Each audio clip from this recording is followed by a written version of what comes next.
V Zagorju so 8. februarja slavnostno podelili Grumove plakete. Po nastopu Zagorskega okteta je sledil slavnostni govor župana Matjaža Švagana, potem pa so predstavili letošnje Grumove nagrajence. Plakete so letos prejeli Urška Magdalena Luzar, Boris Beja, Simon Srnec in plesni klub Katan.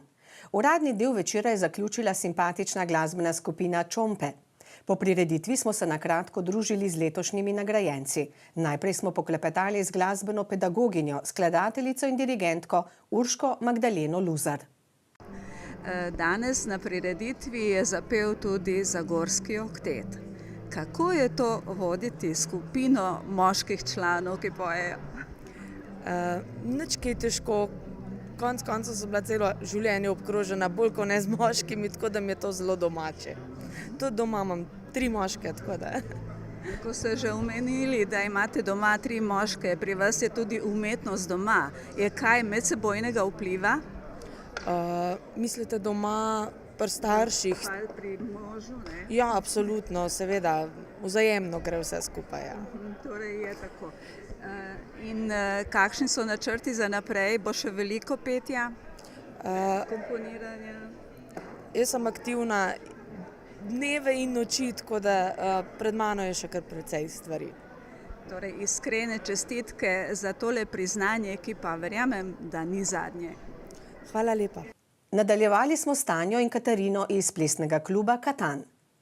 Povsod vas lahko srečamo, kjer je lepo, pa tudi na različnih tekmovanjih. Katero je pa zadnje? Naše zadnje je seveda državno prvenstvo ob koncu šolskega leta, drugače pa se vsako leto moramo udeležiti kvalifikacijskih turnirjev, tako da morajo biti naši tekmovalci, plesalci čez celo leto zelo pridni. Vidim, da je interes zelo velik. Kaj pa selekcija, ker vsi pa ne moremo plesati? Ja, nekako tako je. Pleše že mogoče lahko vsak, temu tudi poskušamo omogočiti, tudi nekam otrok sponzoriramo, da lahko plešejo. Kar se pa tiče tekmovalne sekcije, to so potem pa višji stroški. Tega si pa res žal ne more vsak privoščiti, ampak občina Zagorje veliko prispeva, tudi delno subvencionira, prijavljamo se na kakšne razpise, tako da lahko tudi znižamo cene in probamo omogočiti tudi, da imamo tekmovalcev ogromno. Vsekakor vam iskreno čestitamo in še veliko uspehov. Hvala lepa. Nagrajenec Boris Beja ni želel dati izjave. Simon Srnec, likovni pedagog in oblikovalec, pa nam je zaupal. Naša dežela je tako majhna. Kako bi zdaj lahko rekli, Radeče, Zagorje ali pa kakšen drugi kraj, so različni pogoji za ustvarjanje?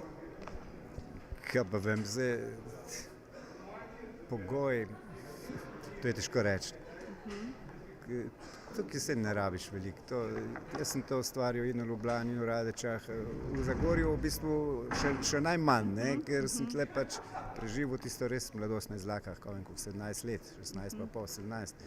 Sem zdaj pa vračal tudi, ne? Ampak največ sem v bistvu ustvaril, takrat, ko sem bil v Radečah, sem največ delal, v Ljubljani. To je bilo to, ja, mislim, krajevno. Ja. Je pa lepo, če domači kraj podeli takšno priznanje, kaj ne? Ja, to pa je, da se spomnijo, to je pa nekako s spoštovanjem in zelo lepo in, kako bi rekel, od srca se zahvaljujem. Verjamem, da ste polni idej. S čim se trenutno ukvarjate? Zdaj zadnje leta se malo manj ukvarjam z dizajnom, delam še kakšne priložnostne znake, kakšne ilustracije, tudi kakšen plakat. ampak zdaj trenutno niti ne vem, zdaj sem bolj v pedagoškem procesu zadnjih par mesecev in tudi bi rekel kar let. Nekaj gradim na celostni podobi, bolj v zvezi z izobraževanjem, z edukacijo in s tem.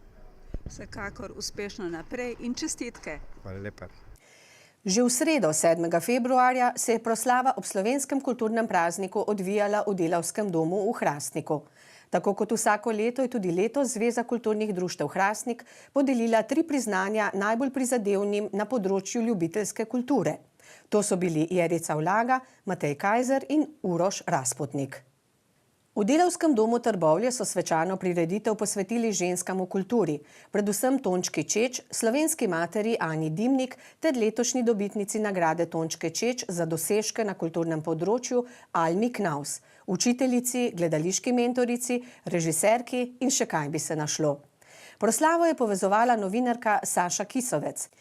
Deležni smo bili tudi govora županje občine Trbovlje Jasne Gabrič, ki je slavil ženske v lokalnem okolju ter se hkrati poklonil dobitnici nagrade Tončke Čeč Almi Knaus za njene dosežke, večletno nadpovprečno uspešno delo ter uveljavitev na kulturnem in umetniškem področju v občini.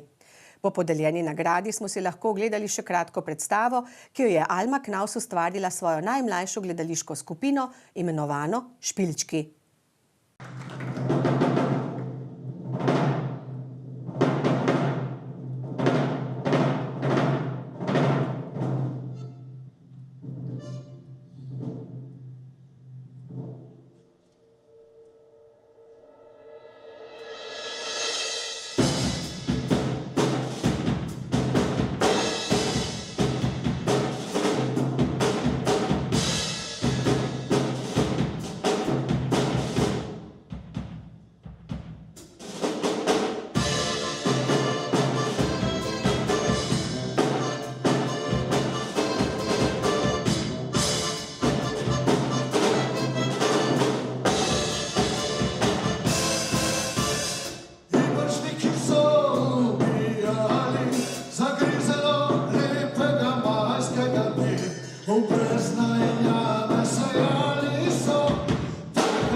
filharmonika.